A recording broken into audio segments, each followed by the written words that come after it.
tháo hai cái biến trở này trước nha. Đây, anh em phải tháo cái biến trở này ra và anh em sẽ dễ dàng tháo được cái cụm joystick này ra rất là dễ luôn. Đó, anh em làm như mình. Rồi, cái đến là mình sẽ nó được lấy hết ra nè anh em. Anh em có thể thấy phía bên dưới của nó nè. Đó, thấy không? Đó. Nhìn cận vô thì anh em đã thấy cái lỗ của nó được trong suốt như vậy là ok. Bên đây cũng vậy ha. Này mình bấm vô test nè. Và anh em xoay thử coi.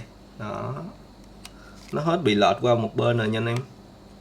Hồi nãy á, mình test á, mình thấy nó bị lệch qua bên trái và nó không có bị mất cái trục ít đó anh em. Thì bây giờ nó ok ha. Rồi ok ha anh em.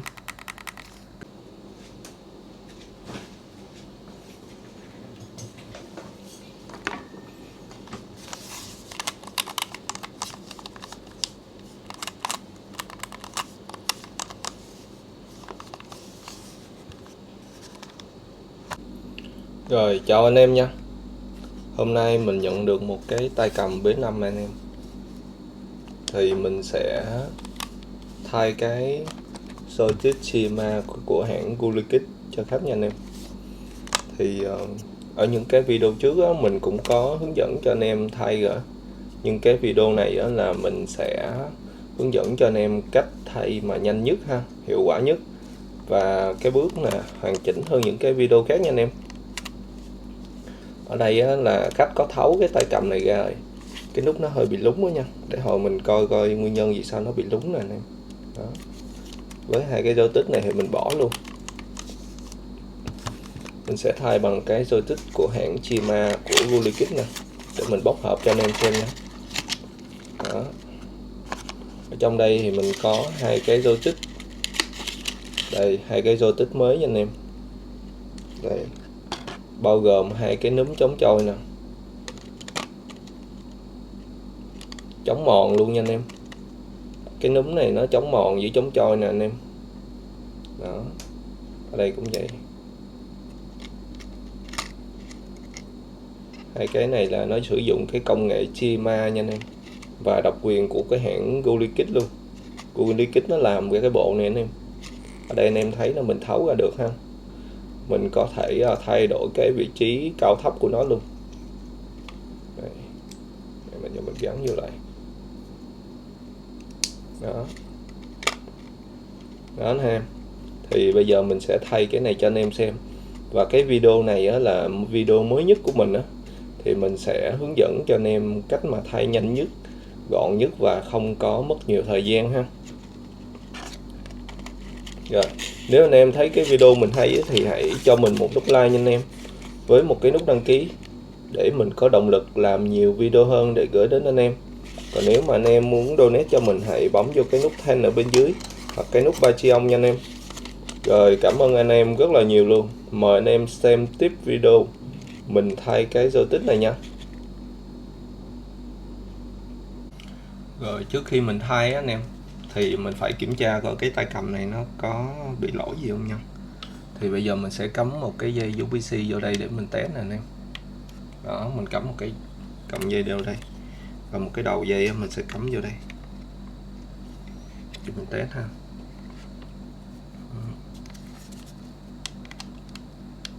Rồi, ok ha.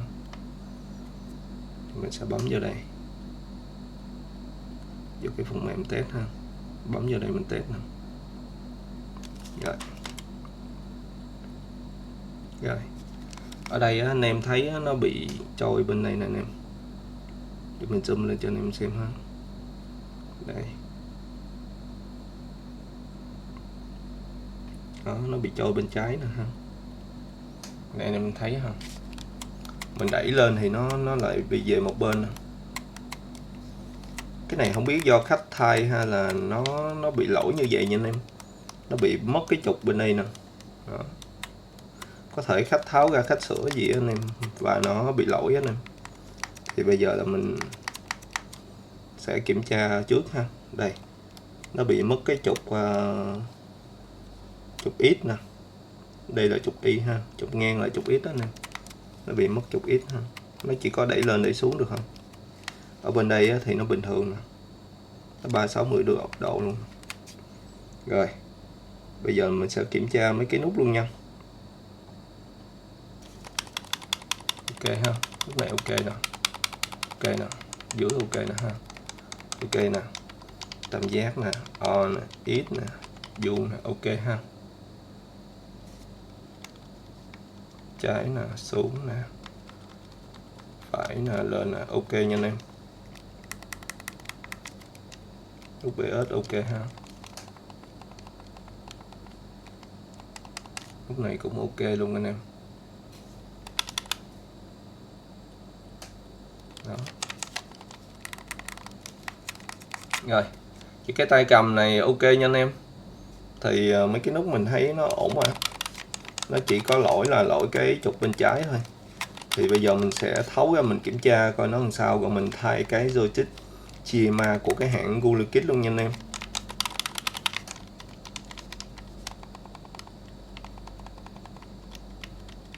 Rồi bây giờ mình sẽ tháo cái tay cầm này ra để mình kiểm tra nha. Rồi để tháo được cái tay cầm này anh em, thì cũng như các video trước đó, là mình sẽ hướng dẫn cho anh em tháo cái mặt nạ phía trước nha. Anh em lấy cây nhíp anh em đẩy vô đây, bên đây cũng vậy. Đó. Xong rồi mình sẽ để xuống một mặt phẳng như vậy, mình đẩy lên. Đó, mình lấy được cái mặt nạ phía trước ra ha. Rồi cái đến đó là mình sẽ tháo hai cái nút đây, nút L1 nè, nút R1 ha. Đó. Rồi xong mình sẽ tháo tiếp tới cái con ốc nha. Thì những cái tháo này anh em thì mình làm nhiều rồi, mình sẽ hướng dẫn nhanh nha anh em.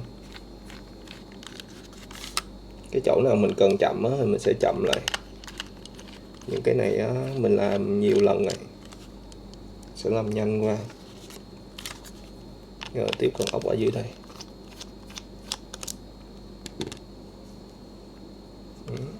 Rồi tiếp tục con ốc ở đây.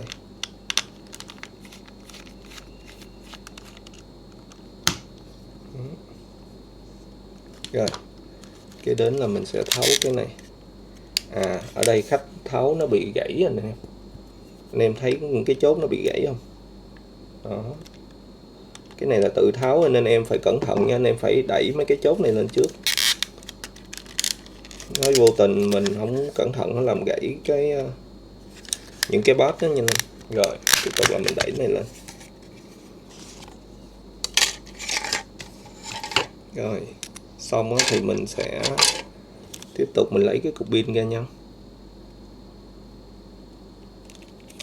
Ok.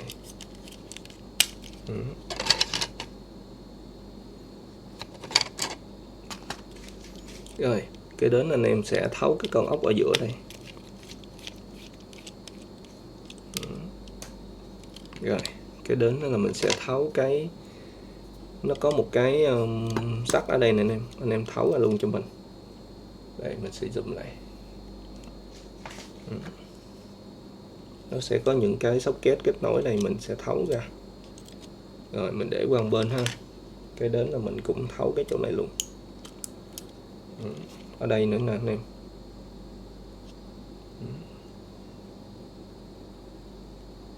Đó mình sẽ tháo này ra ha. Rồi cái đến đó là mình sẽ tháo cái này ra.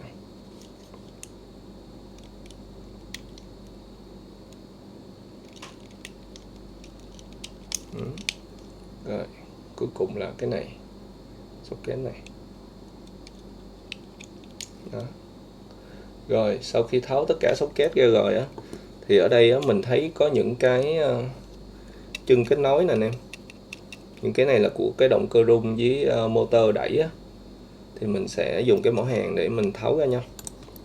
Rồi mình sẽ mở cái mỏ hàng cho nóng lên và mình sẽ tháo những cái chân này ra. Rồi đây là cái bước mình sẽ tháo cái men ra nha anh em. Và mình sẽ tháo những cái chân kết nối này ra trước.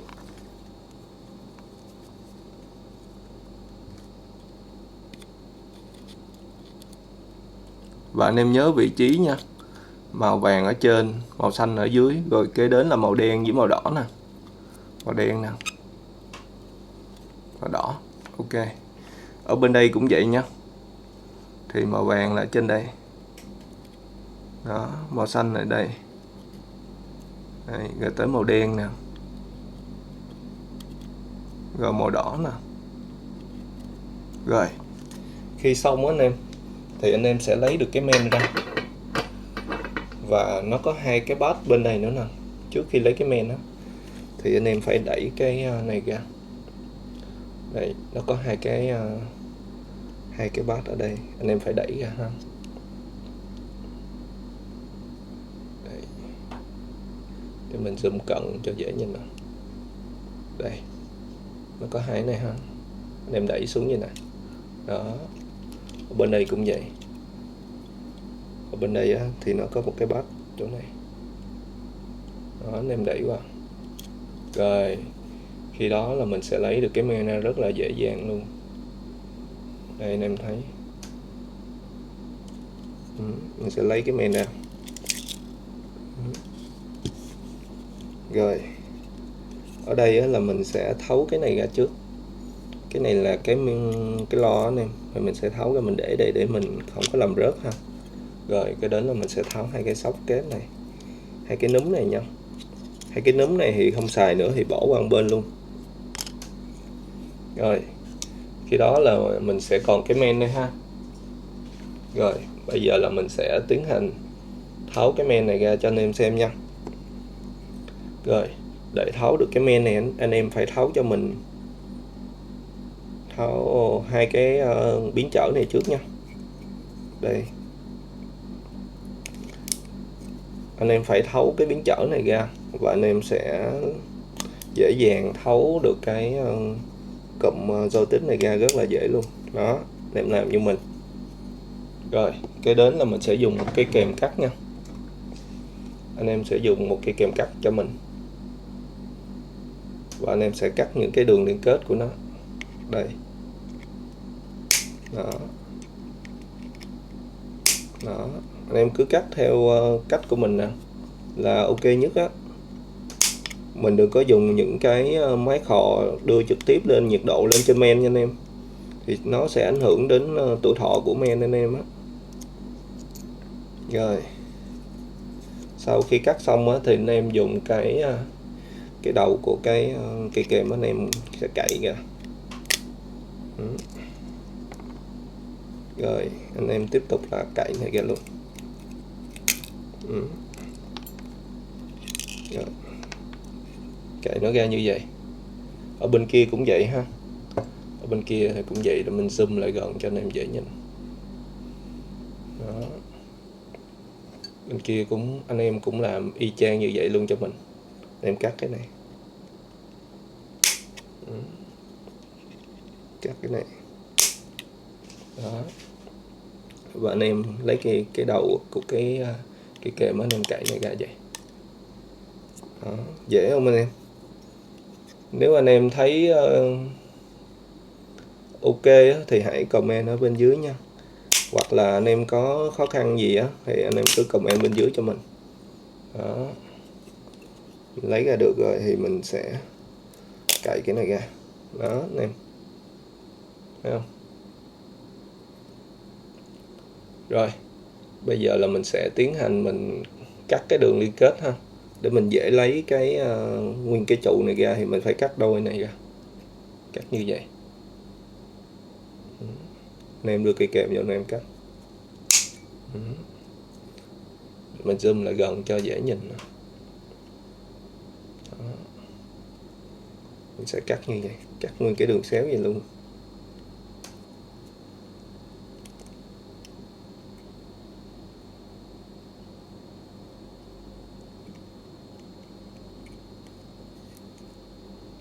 Ở bên đây thì anh em phải nhấp vài lần đó, nó mới đứt nha. Đó, đứt rồi nè. Ở bên đây cũng vậy nè. Anh em cắt cái đường xéo vậy cho mình.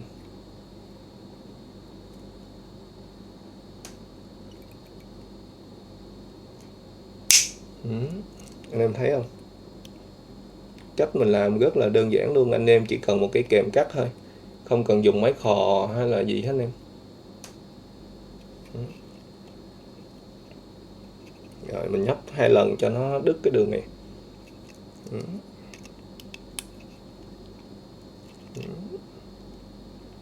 Rồi ok ha.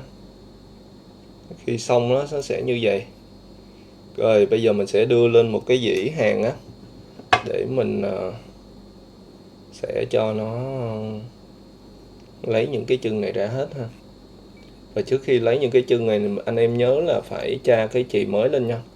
Thì cái chì này chì cũ á, nó nhiệt độ của nó rất là cao, là mình phải tra cái chì mới lên, mình lấy những cái chân này dễ hơn. Rồi mời anh em xem tiếp video, mình sẽ thấu những cái chân này ra nha. Sẽ thấu những cái chân này.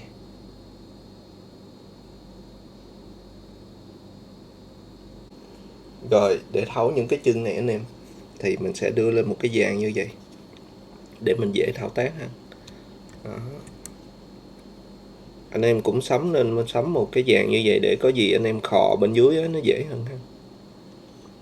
Có những trường hợp anh em phải khò phía bên dưới á. Rồi. Rồi mình sẽ cài cho nó 4 chân như vậy. Rồi ok ha.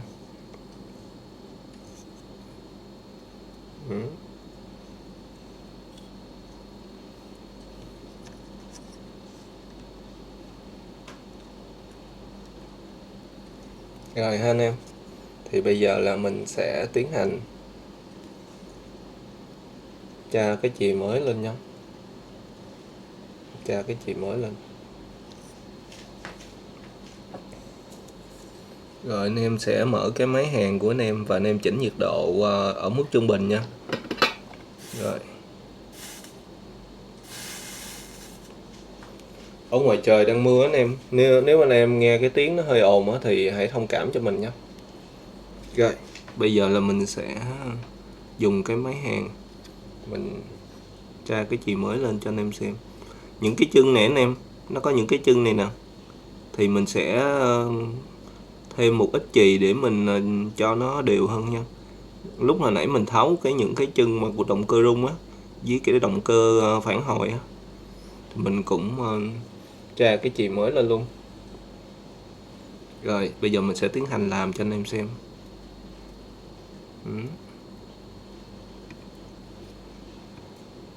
Đó, ở đây cũng vậy. Anh em đưa cái miếng chì vô và anh em quẹt qua cái là nó được. Nếu anh em xem cái video mình á thì thấy những cái kỹ năng gì mà anh em còn thiếu á, hoặc thắc mắc á, anh em cứ comment bên dưới nha. Thì sau này mình sẽ làm những cái video hướng dẫn những cái kỹ năng như máy hàn với máy khò cho anh em luôn. Thì mình cũng không biết anh em cần phải bổ sung với kỹ năng gì á. Thì anh em có thắc mắc thì hãy comment cho mình biết để mình sau này mình làm video. Rồi bây giờ mình sẽ hàn tiếp. Sẽ tra lên những cái chân này. Đó.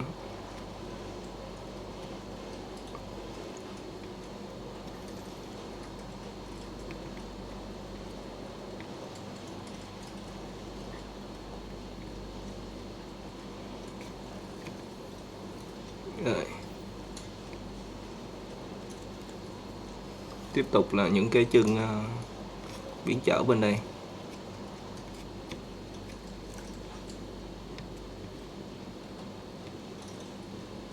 Thì anh em tháo 2 cái joystick ra cũng như một cái joystick nha. Thì đây mình làm 2 cái joystick, còn anh em làm một cái joystick thì nó cũng y chang như vậy thôi. Thì có điều thì nó chỉ một bên đó. Và cái bước nào mà anh em thấy nó hơi khó quá hoặc sao á thì anh em hãy dừng lại nếu mà mình không chắc chắn nha. Rồi anh em muốn hỏi gì mình á thì hãy nhắn tin qua cái số Zalo cho mình để mình có thể giải đáp cho anh em luôn.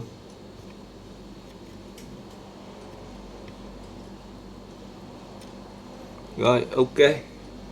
Sau khi mình tra chì mới lên đó, mình sẽ rút những cái chân mà liên kết nha. Thì ở đây nó có những chân trụ anh em, thì mình sẽ tiến hành rút trước những chân trụ rồi mình sẽ rút cái biến chở sau. Đây.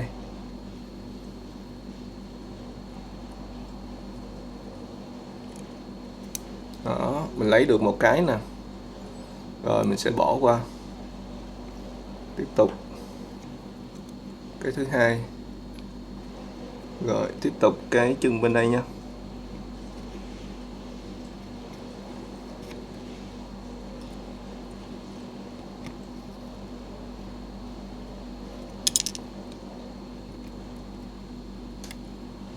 Rồi chân tiếp tục. Hồi nãy mình có lấy một cái nó bị rớt dưới đây nè anh em. Bây giờ mình sẽ gấp lên cho anh em xem. Đây, ở đây. Rồi tiếp tục qua chân bên đây nha.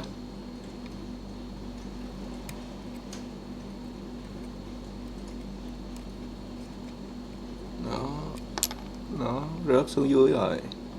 Tiếp tục chân bên đây. Đó. Rồi mình sẽ tiếp tục cái chân bên đây. Mình sẽ cho nó nóng và mình lắc nhẹ nhẹ là nó sẽ rụng ra thôi. Đó. Anh em ở đây anh em xài máy hút chì chưa được đâu nha. Thì mình sẽ lấy những cái chân này ra, mình sẽ hút chì nó sẽ ok hơn. Còn nếu mà những cái chân này còn ở trên cái men đó anh em, thì anh em hút chì thì nó sẽ không có đi hết được cái chì đâu nha. Thì mình mới làm từng bước cho anh em xem nè. Thì ở đây á, mình sẽ làm theo đúng cái mình làm cho khách luôn đó anh em. Đó. Rồi mình lấy được hết tất cả các chân ra rồi. Thì bây giờ mình sẽ lấy những cái biến chở ra anh em.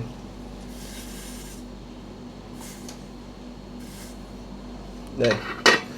Và anh em muốn lấy được cái biến chở ra ok á, thì anh em phải dùng theo cái cách của mình ha. Ở đây anh em có một cái đoạn dây hút chì nè. Anh em thấy ha. Đây. Đoạn dây hút chì như vậy thì anh em cắt cho nó một phần chút xíu ngay đây. Và anh em đưa vô nó sẽ đi 3 cái chân của hàng biến chở luôn. Đây, em cắt một đoạn chút xíu ngay đây, cỡ như đó đó. Và anh em đưa vô. Đó. Để mình làm bên đây trước cho anh em xem.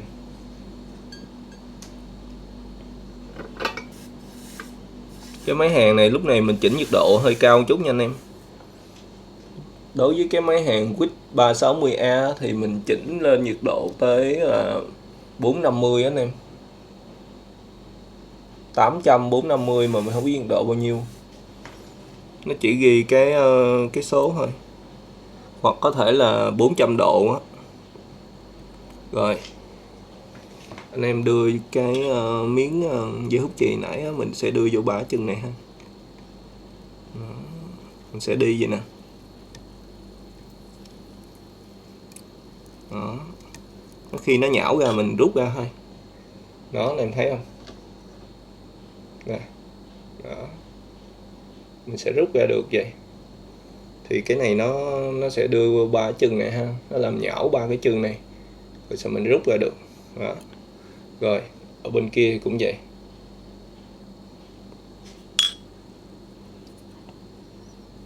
Anh em canh mấy cái miếng nhựa này, anh em đừng có đưa cái miếng này vô nha. Đưa cái mũi hàng vô là nó làm chảy nhựa. Rồi. Cẩn thận cái mũi hàng. Rồi, rút ra được rồi ha. Rồi, tiếp tục là bên kia.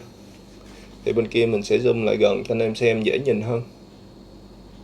Đây.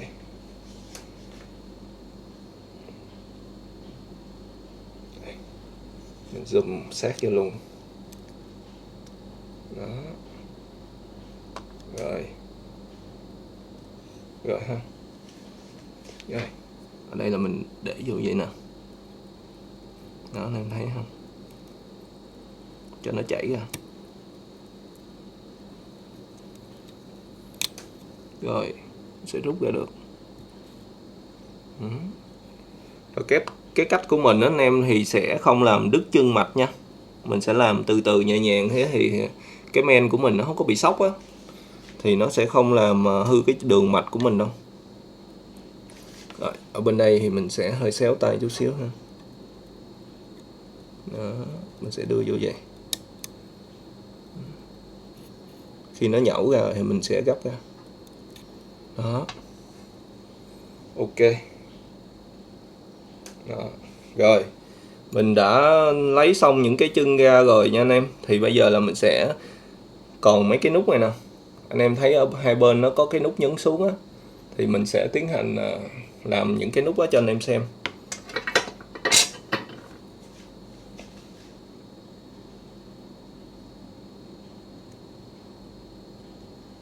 Rồi ở đây là nó có những cái nút nè anh em, nó sẽ giữ những cái miếng cái đế á, thì mình sẽ không lấy ra được, tại vì cái nút này nó còn nằm ở trên cái men ha. Đây, những cái nút bấm nè, thì mình sẽ dùng cây kèm cắt, mình sẽ cắt những cái chân này và mình sẽ lấy cái nút này ra luôn.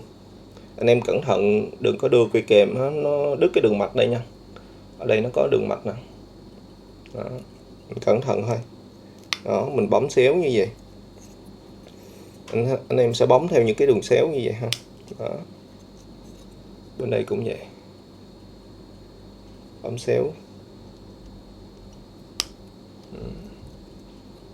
Bên đây cũng vậy, nên bấm xéo ha. Đó, giờ mình lấy ra được nè.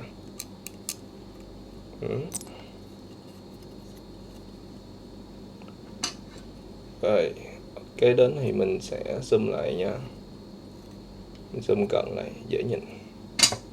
Ở bên đây thì cũng y chang như vậy, mình bấm đường xéo ha.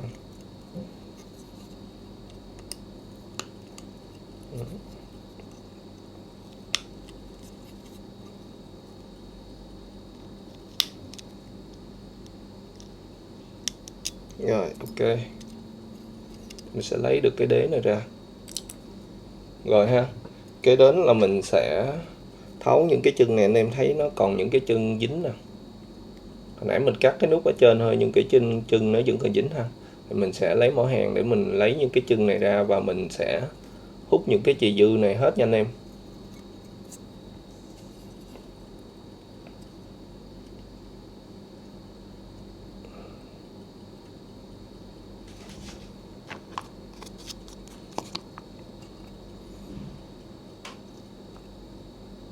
Rồi, ok. Bây giờ mình sẽ lấy những cái chân nó ra.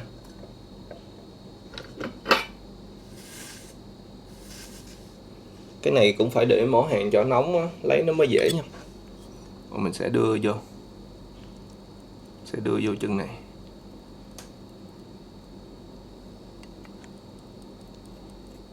Sẽ lấy lên. Đó. Ở bên đây cũng vậy.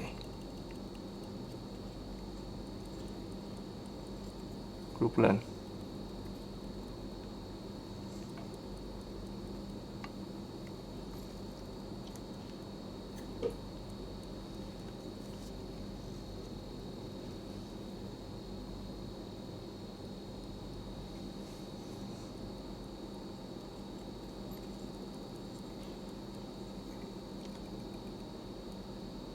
Rồi, bên đây cũng vậy nha.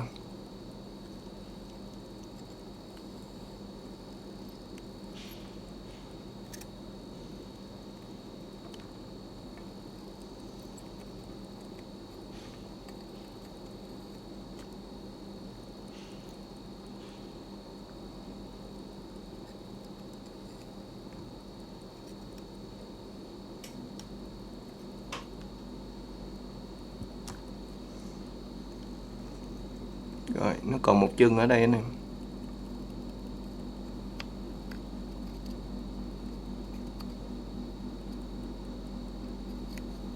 Rồi, ok.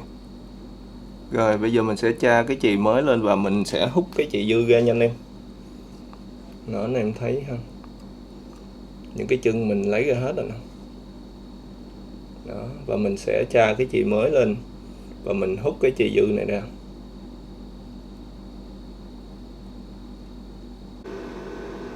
Rồi, đây là cái bước đó, là mình tra cái chì mới lên nè anh em. Mình sẽ lấy cái chì cuộn chì á, mình sẽ tra cái chì lên và mình lần này là mình sẽ hút sạch chì luôn nha.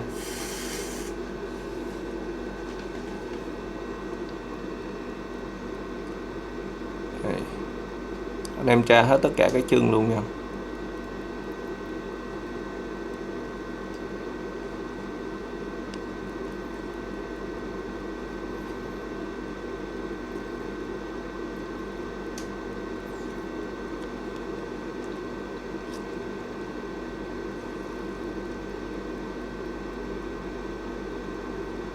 Anh em cái mỏ hàng anh em tránh mà đưa vô những cái socket nhựa nha, nó sẽ chảy á, là mình cẩn thận khi mình làm ra cái sản phẩm á, sẽ đẹp hơn.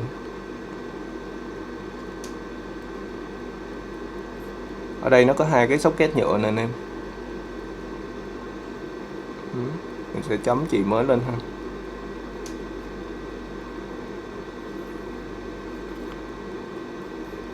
Rồi ok. Kế đến là mình sẽ lấy mấy cái máy hút chì nha. Giờ mình sẽ hút sạch chì ra.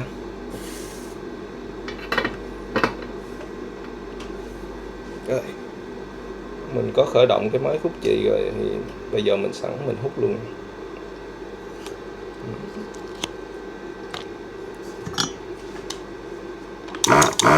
Đây mình dùng cái máy này. Anh em đưa vuông góc ha, nó sẽ dễ hút hơn.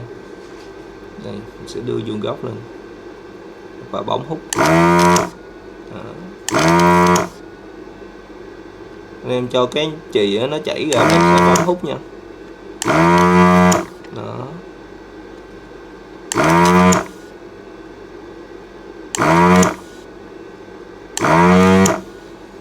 Nếu mà nó kẹt á, thì anh em dùng cái cây này để mà em thông nó.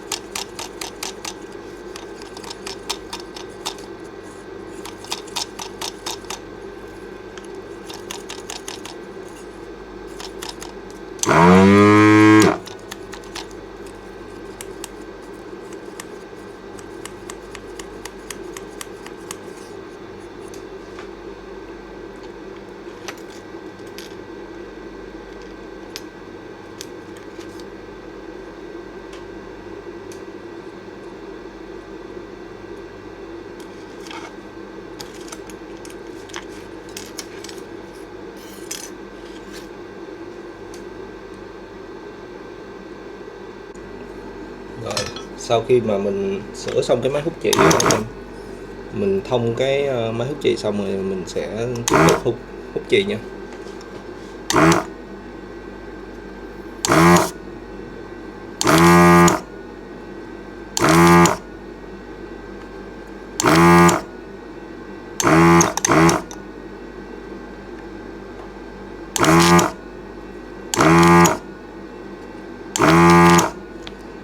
Chỗ nào mà hút chưa có sạch hết anh em, thì anh em tiếp tục tra chì lên và hút lại.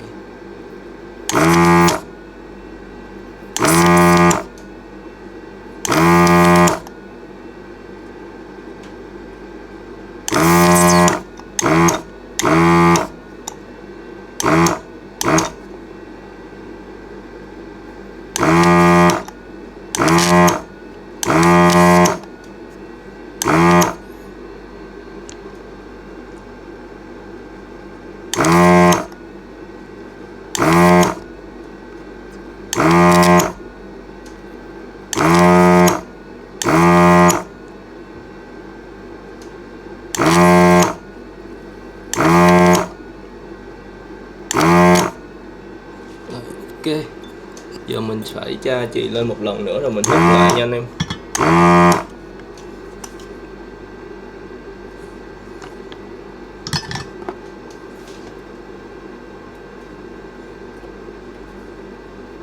Mình zoom lại cho dễ nhìn.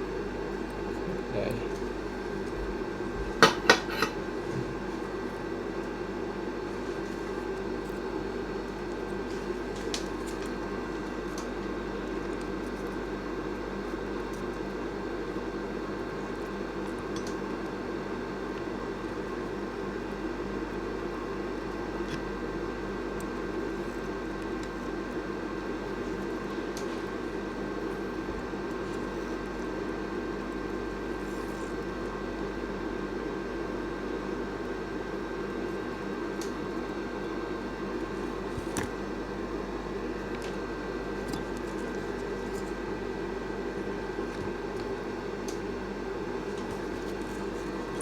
Mình tra hết tất cả các chân luôn nha.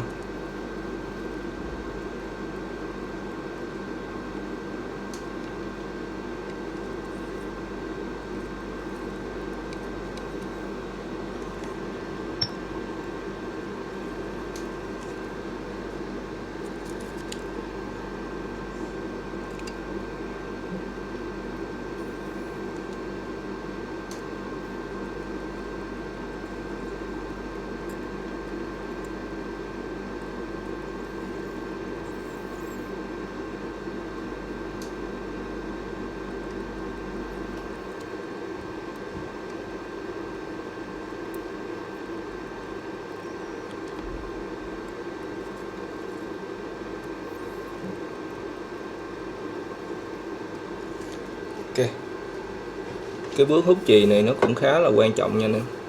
Cái chân anh em á, nó có vô hết được hay không là do mình hút có sạch chì hay không. Anh em hút không sạch chì là nó sẽ không đưa những cái chân vô một cách ok nhất nha. Đó.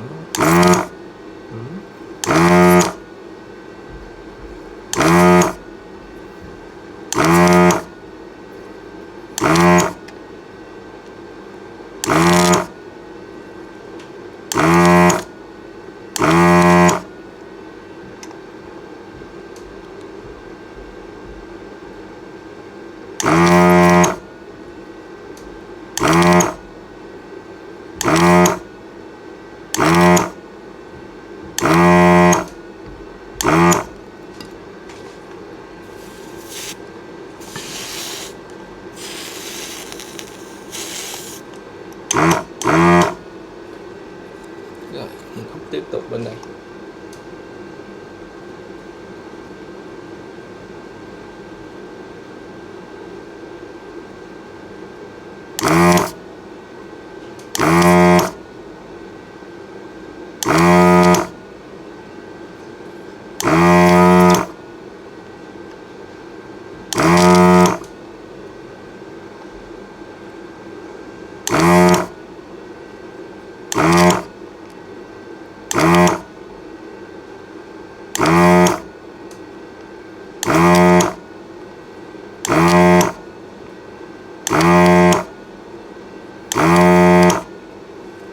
Rồi, ok. Hút xong thì mình sẽ kiểm tra lại nha.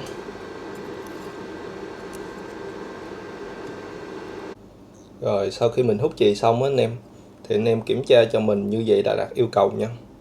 Đây, những cái chì á, dư ở trong đây nó được lấy hết ra nè anh em.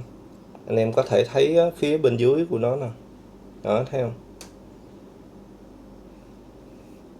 Đó. Nhìn cận vô thì anh em đã thấy cái lỗ của nó được trong suốt như vậy là ok. Bên đây cũng vậy ha. Đó. Giờ mình sẽ gắn cái xô tích lên nhé, thì nó sẽ nhẹ như vậy á, là nó ổn nha anh em. Đây. Đó, mình gắn cái xô tích lên mà nó không có bị cứng á. Nhiều khi anh em hút chì chưa sạch á, nó sẽ bị dướng như vậy nè, nó không có vô được. Bây giờ là mình gắn nhẹ nhàng như vậy nè, có nghĩa là mình hút chì đã sạch rồi nha. Đó, bên đây mình cũng vậy như đây, cũng gắn vô như vậy. Đó. Ok nha. Thì bây giờ là mình sẽ hàn lại cho anh em xem. Mình hàn hai cái chân ngoài cùng trước nha. Mình sẽ hàn hai cái chân ngoài cùng này trước. Và trước khi mà hàn anh em thì anh em cũng nên cẩn thận đo lại nha. Tại vì nhiều khi cái nút á, cái nút nhấn á, nó có vấn đề á, mình không có biết được. Rồi mình hàn vô á thì nó sẽ bị lỗi này kia. Thì bây giờ mình sẽ đo lại luôn. Cẩn thận nha. Đó. Mình sẽ lấy cái đồng hồ để mình đo. Mình chỉnh qua cái thang mà đo nghe tiếng kêu như vậy. Đụng chạm 2 giây nó sẽ kêu tít tít đó. Đó. Anh em cứ chạm vào hai chân này cho mình. Hai chân ngoài cùng ha. Đây. Chạm vô hai chân ngoài cùng nè. Đó, và anh em nhấn xuống nè. Đó, vậy là ok ha, cái nút nó hoạt động anh em.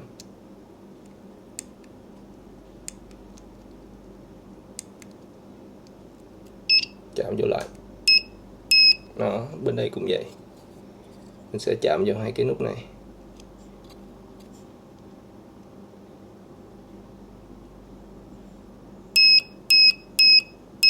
Ok ha. Vậy là mình đã xác định nó là hai cái nút nó còn hoạt động ha. Thì bây giờ mình sẽ hàn hai cái chân ở ngoài cùng trước để mình cố định, rồi mình sẽ coi lại coi nó có bị lệch gì không. Ở đây mình chỉnh nhiệt độ ở mức trung bình nha anh em.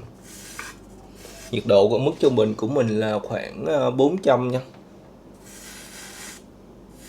ở trên cái mỏ hàng Quýt 936A nha anh em, thì mình thấy hiển thị ở mức là 400. Rồi bây giờ mình sẽ đưa cái chì vô. Bên đây cũng vậy, mình sẽ tiến hành đưa chì vô. Rồi sau đó mình sẽ coi nó vô hết chân chưa nha. Đây anh em coi đó. Rồi tiếp tục anh em làm cái động tác cho mình, anh em bóp chặt cái này vô ha, và anh em cho cái chân này chảy ra đó. Đó, vậy là nó đảm bảo là nó xuống hết ha. Bên đây cũng vậy.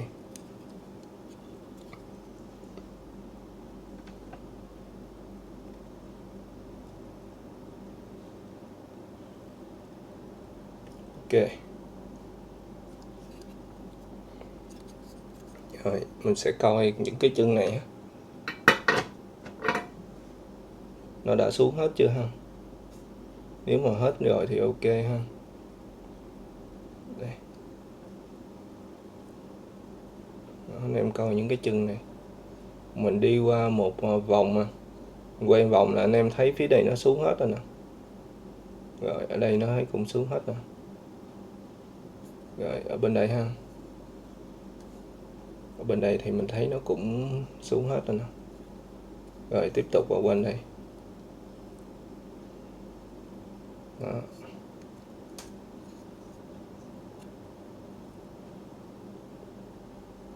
Rồi mình sẽ vòng qua này và tiếp tục quay qua đây. Đó, anh em thấy những cái chân này nó xuống hết nè, nó xuống tới cái men đó anh em. Rồi bây giờ là mình sẽ tiến hành hàn tiếp những cái chân còn lại nha. Mình sẽ hàn tiếp hết những chân còn lại.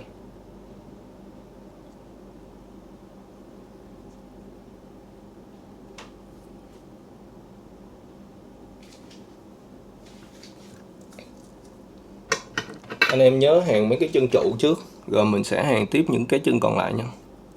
Đây chân trụ này, có 4 cái chân trụ anh em. Rồi bên đây cũng vậy.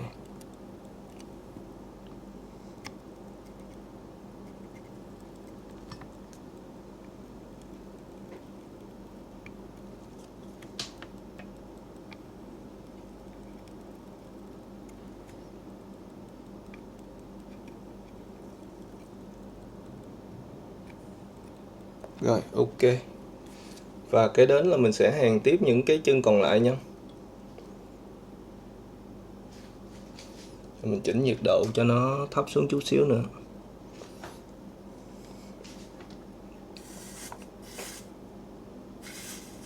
Và khi hàn anh em chỉnh nhiệt độ thấp xuống, anh em nhớ vệ sinh sạch cái đầu mỏ hàn luôn. Tại cái đầu mỏ hàn mình sạch đó, mình sẽ hàn được ok hơn nha. Đầu mỏ hàn dơ là anh em khó hàn lắm.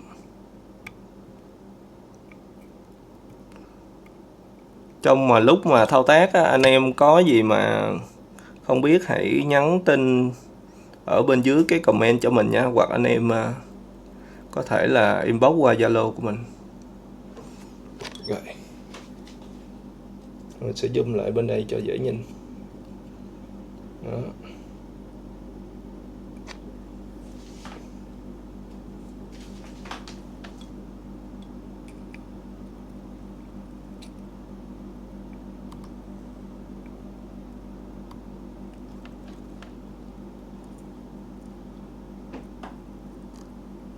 Mình vừa chảy chì ra là mình sẽ lấy cái đầu chì ra nha anh em, cái dây chì ra, mình không có ngâm đâu, ngâm nó sẽ chảy chì ra rất là nhiều đó. Ok, vậy là mình hàn xong rồi nha anh em.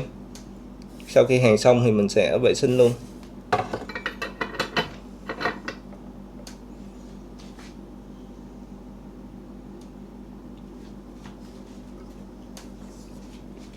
Này, mình sẽ vệ sinh.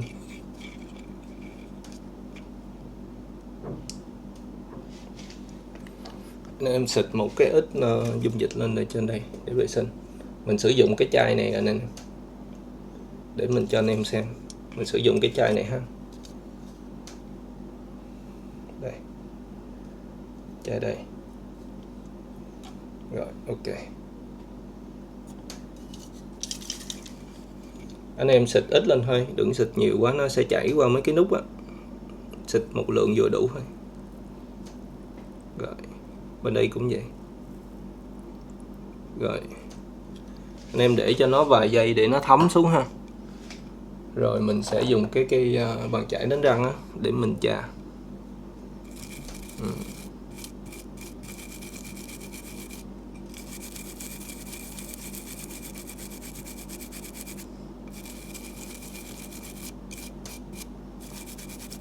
Rồi, ok.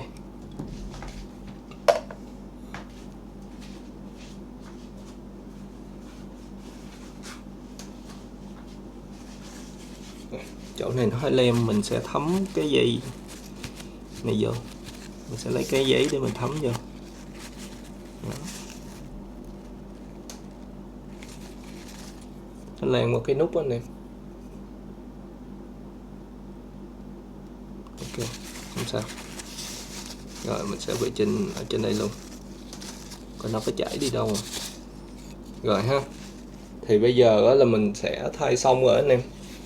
Thì kế tiếp là mình sẽ ráp lại da và cân bằng lại cái xô tích này. Nó có hai cái núm chống mòn anh em, thì anh em gắn vô luôn.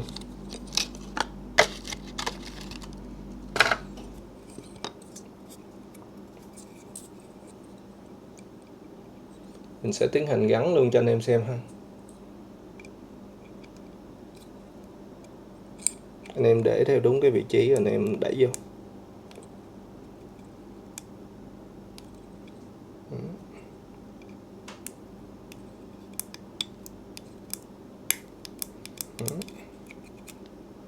Ok ha. Ở bên đây cũng vậy. Ở bên đây mình sẽ gắn vô.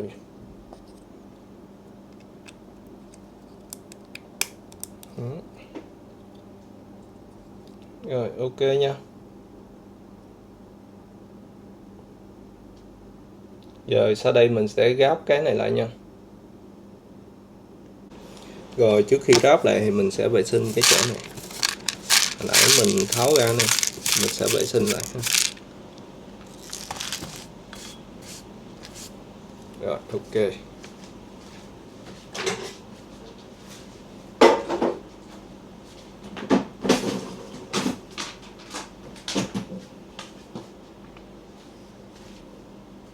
Rồi, bây giờ mình sẽ ráp lại ha. Rồi, mình sẽ lấy cái men hồi nãy mình thay rồi. Cái núm này anh em có thể tháo ra để thay cái núm khác nha.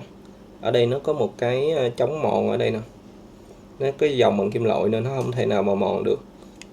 Thì cái đặc điểm của cái Zoetis GMA của hãng Gublikit đó là anh em có hai cái núm này. Đó. Rồi, bây giờ mình sẽ đưa vô trong đây. Anh em kéo một cái bẹ dây hai bên ra ha. Ở bên đây cũng vậy, mình kéo cái bẹ dây ra luôn. Ở bên này. Rồi. Cái đến là mình sẽ lấy cái cọng dây này lên. Đó.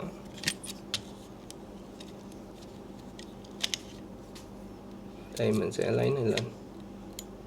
Cọng cáp đây ha. Rồi mình sẽ thả xuống. Rồi mấy cái socket này anh em nhớ cắm lại nha.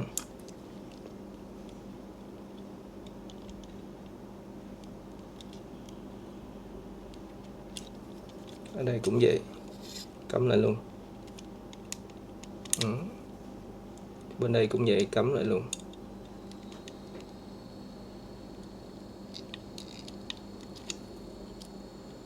Rồi ok. Thì bây giờ mình sẽ hàn những cái chân này lại ha. Nó có những cái cọng dây cáp của động cơ đó anh em, với motor rung á, thì mình sẽ hàn lại. Và cái chiều anh em nhớ đừng có thay đổi nó nha. Thay đổi là nó sai vị trí á.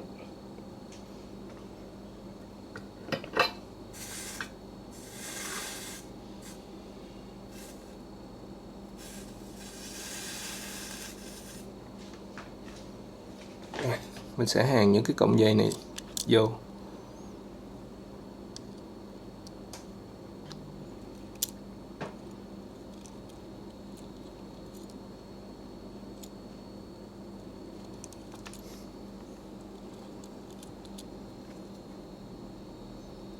Thì cái màu vàng của mình nó nằm trên đây nè, mình sẽ hàn cái cọng màu vàng vô trước ha.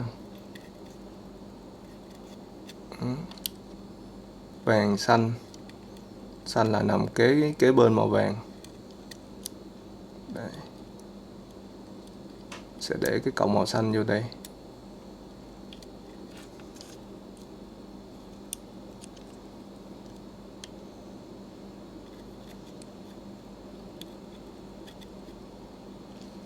Rồi tới tiếp tục là màu đen ha. Màu đen mình sẽ để dưới đây.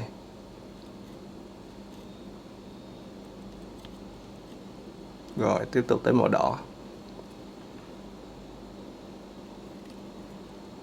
Rồi ok.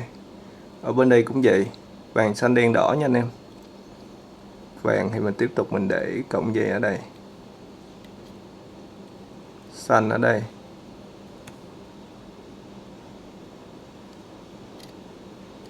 đen ở đây và đỏ dưới đây nha.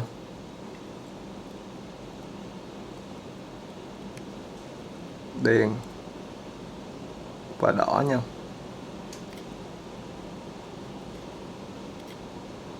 Rồi ok.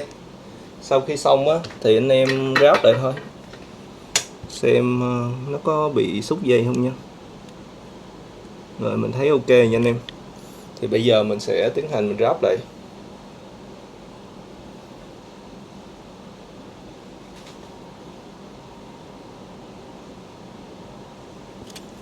Đó. Rồi mình sẽ ráp cái này lên trước.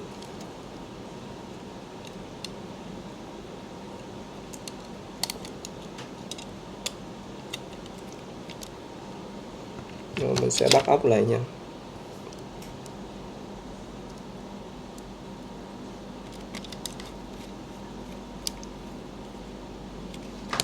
Rồi cái tiếp là mình sẽ gắn cái cọng dây này vô. Cái này là dây micro á nha anh em. Anh em phải gắn vô lại để mình xài micro nha. Rồi bây giờ mình sẽ gắn cái cục pin vô luôn.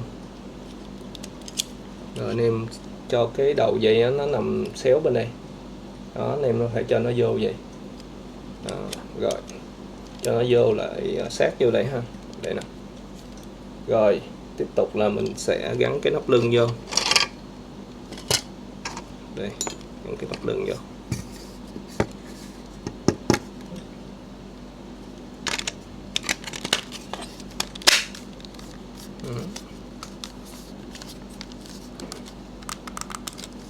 Rồi mình sẽ bắt luôn mấy con ốc này lại.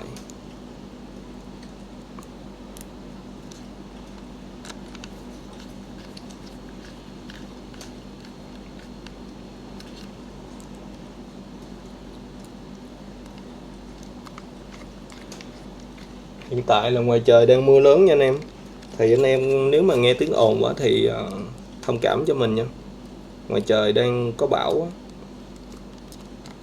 Ok, mình sẽ gắn luôn cái con ốc ở đây nha. Tiếp tục là gắn con ốc ở đây.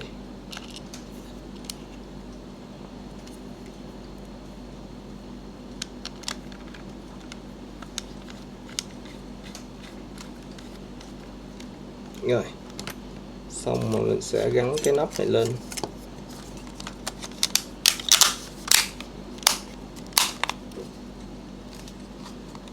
Đó. Ok, tiếp tục là mình sẽ gắn cái nút này vô.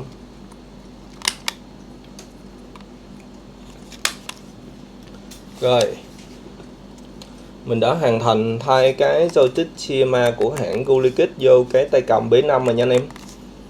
Thì cái đây là cái bước mà mình thay xong. Thì còn một bước cuối cùng nữa là mình sẽ cân bằng lại nha anh em. Nếu anh em thấy video mình hay thì hãy cho mình một nút like với một cái nút đăng ký để mình có động lực làm nhiều video hơn để gửi đến anh em. Còn nếu anh em muốn donate cho mình, hãy bấm vô cái nút thanh ở bên dưới hoặc cái nút Patreon nha, để mình có kinh phí thực hiện cái kênh này anh em. Rồi, cảm ơn anh em rất là nhiều luôn. Mời anh em xem tiếp video mình cân bằng cái tay cầm này nha. Rồi, sau khi mình thay cái joystick xong anh em, thì mình sẽ cắm vô để mình cân bằng lại nha anh em. Thì anh em thay cái joystick B5 á, thì anh em phải cân bằng lại hết. Kể cả những cái joystick thường, joystick zin gì cũng phải cân bằng lại nha. Thì mình sẽ cắm cái dây để vô để mình cân bằng. Rồi anh em vô cái phần mềm này. Đó. Ok ha. Connect nha. Anh em bấm vô cái biểu tượng cái tay cầm của mình và bấm Connect và bấm Control Gallery Shift nha. Rồi anh em bấm Start. Rồi anh em kéo lên vị trí bên trái nè, anh em buông ra. Bên phải nè, phía trên buông ra.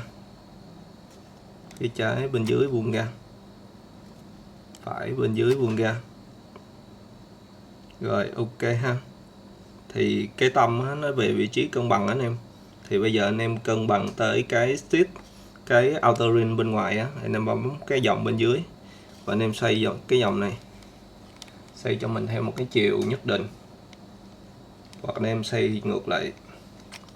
Rồi anh em bấm đòn nha. Xong anh em nhớ bấm save lại nha. Đó. Rồi bây giờ mình sẽ mở cái phần mềm hồi nãy á, mình test á ra, mình coi coi nó ok chưa nha.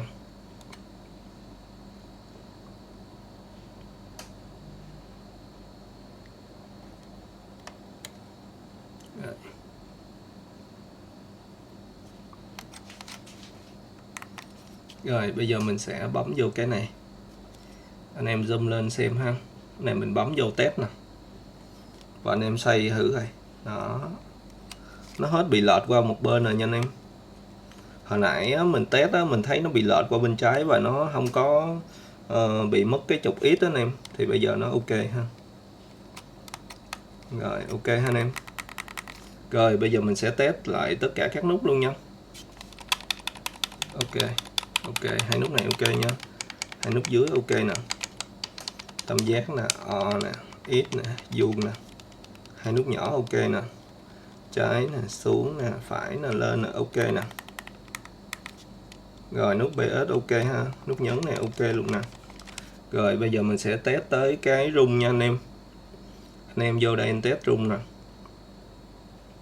Anh em bấm S thiết bị vô, bấm đây ok đây ha. Thì bây giờ là mình sẽ test tới cái rung nè. Đây rung nhẹ nè, rung mạnh nè. Anh em nghe ha. Đó, rung ok nha anh em. Và mình test tới cái nút, hai cái nút phản hồi lực ở đây nè. Mình sẽ nhấn vô. Đó, nó đẩy về là ok nè. Đó.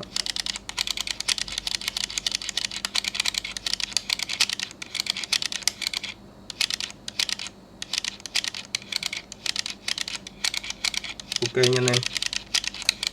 Rồi xong rồi mình sẽ test tới cái mặt cảm ứng nè ha. Đó, mình để hai tay vô nó thấy nó nhận cảm ứng nè. Nhấn xuống thì ok nè. Đây cảm ứng nè, ok nè. Rồi ha anh em. Vậy là mình đã hoàn thành thay cái joystick Shima của cái hãng Gulikit cho cái tay cầm này ok nha anh em. Thì nếu mà anh em có câu hỏi gì hãy comment ở bên dưới cho mình. Hoặc anh em muốn donate cho mình hãy bấm vô cái link Patreon ở bên dưới hoặc cái nút thank nha anh em. Rồi cảm ơn anh em rất là nhiều luôn. Chúc anh em thật là nhiều sức khỏe và thành công nha. Rồi hẹn gặp anh em ở một cái video khác.